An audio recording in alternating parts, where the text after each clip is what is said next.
Yeah, what's your favorite of the big pulp movies in the 90s?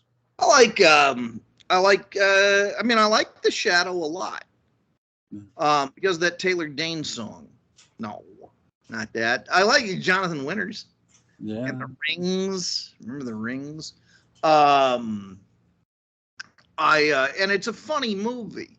But I really like The Phantom. I think because The Phantom didn't have as prominent of a radio presence, pulp presence, it was largely a comic strip.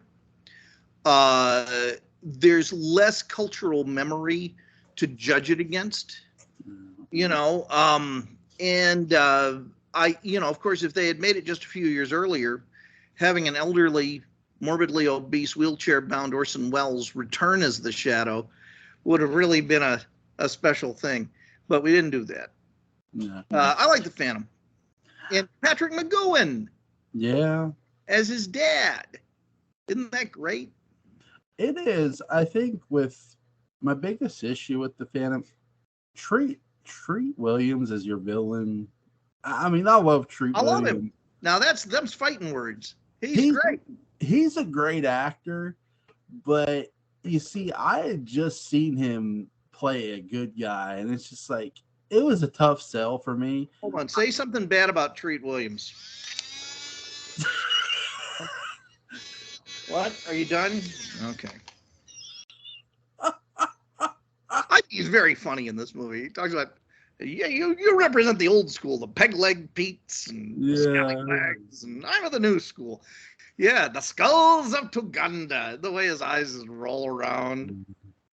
I think they should, for this movie, and I think they should have got the guy who played Adam Gomez in The Addams Family. Raul Julia. Yeah. He was busy getting ready to make Street Fighter. That's the thing. He was busy getting ready to make Street Fighter. His last movie. Great Raul, poor guy. I mean, great performance. Yes, of course. Yeah. I mean, he's great in it, but I mean, Raul's a hell of an actor. Street Fighter is your last film. I'm going to kick that son of a bitch Bison so hard that the next Bison wannabe is going to feel it. Exactly. So my closing thoughts on this episode are these. If a Gorn serving on the USS Enterprise was not successful at consummating his marriage the night before and walks into Dr. McCoy's sick bay, would he claim about a reptile dysfunction? I don't know, but this episode is really, really good. Really well done. It delivers. We've been hooked. We've been hooked by Dan. He delivers on this episode really well. And despite that, we know David Selby isn't walking back through those doors.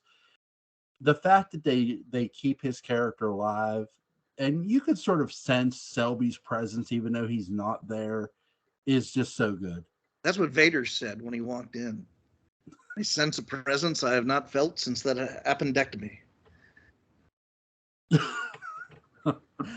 Obviously, I'm going to go with The Shadow. I do like the Phantom movie. I sort of wish we get a Phantom reboot, but yeah. I think Billy Zane did a good job for what he was asked to do. It was terrific. Who would you get to play the Phantom? Oh gosh, I don't know.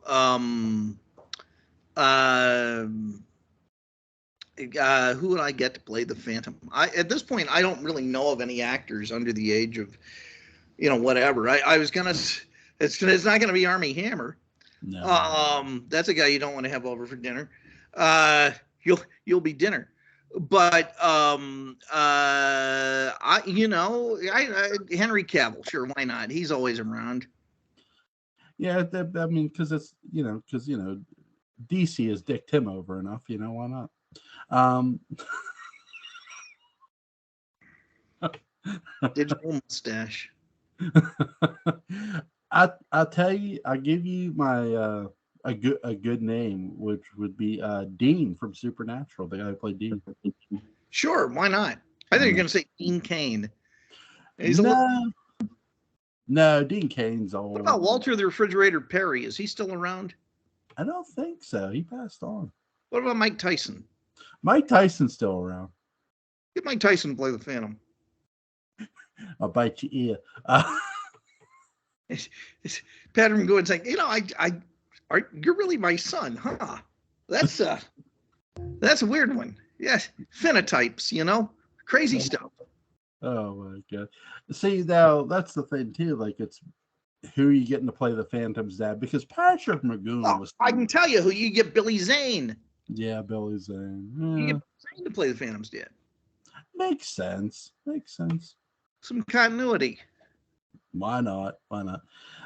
Obviously, the Shadow, to me, you should get either, because you have to cast a lot of people in the Shadow, because the Shadow is going to have disguises. But to don the cape and the hat and the dual wielding pistols, get Adam Driver. Other than that, got the nose. Yeah, he's got the nose. Who was it that Adam Driver reminded me of the other day? And I realized, oh my God, that's just Adam Driver. I don't know. It was some older actor, some other actor. And I went, that's, I don't know who it was though. Maybe it was Jimmy Walker. I got to tell you, I had this dream about the Great House, this Carey Mansion. I had a dream that Mark B. Perry invited all the cast members there, the living cast members. Uh-huh. And you were there as well in my dream. Right. And some Wi-Fi. He not only announced that Dark Shadows was getting picked up, he announced that he casted Barnabas. And to Yinz's surprise, the person who was cast showed up dressed as Barnabas. And it was Adam Driver. I see now, you know who my Barnabas is? Go ahead. Bill Hader. Oh. Bill Hader. I think he's got the dimension. I think, and I really mean this. Mm-hmm. He's got that interesting chiseled face, and he's. I think he would play Barnabas's neuroses really well. I think he would be the one actor who could really capture that. Cool. Catherine Lee Scott liked that idea, I'll just say. Cool. Shout out to Miss Catherine Lee Scott. She has a play that's going to be on tomorrow at 8 p.m. At 8 p.m. Eastern, 5 p.m. Pacific time. Zoom. It's a smartphone theater. Yep. And it is a sequel to What Friends Do. Is a title like that, but it's again written by Susan Sullivan. It's a sequel, and I think David Selby's in it too. Yeah. And it deals with the death of the Mitch Ryan character. Interesting. So watch it. I'll leave a link in our first. What is it? 2 videos? There's so many. 3 now. 3. Yeah, I'll leave a link to it. I'll leave a link to the smartphone theater and all 3 videos that we just did. Link to the Dark Shadows Daybook Unbound is going to be in all 3. Go pick that up if you haven't, because this man's a brilliant writer. Patrick, my friend, thank you for your patience. Sorry, that's nothing. It's my pleasure. Sorry for the technical difficulties. No, it could be on my end. Who knows? I don't know what the hell happened, but yeah, I think it would be really cool if like Mark B. Perry did that, announced it that way. That would be awesome. So have a great night, my friend. Enjoy the rest of your weekend. I'll see you Sunday, dude. Okay, bye.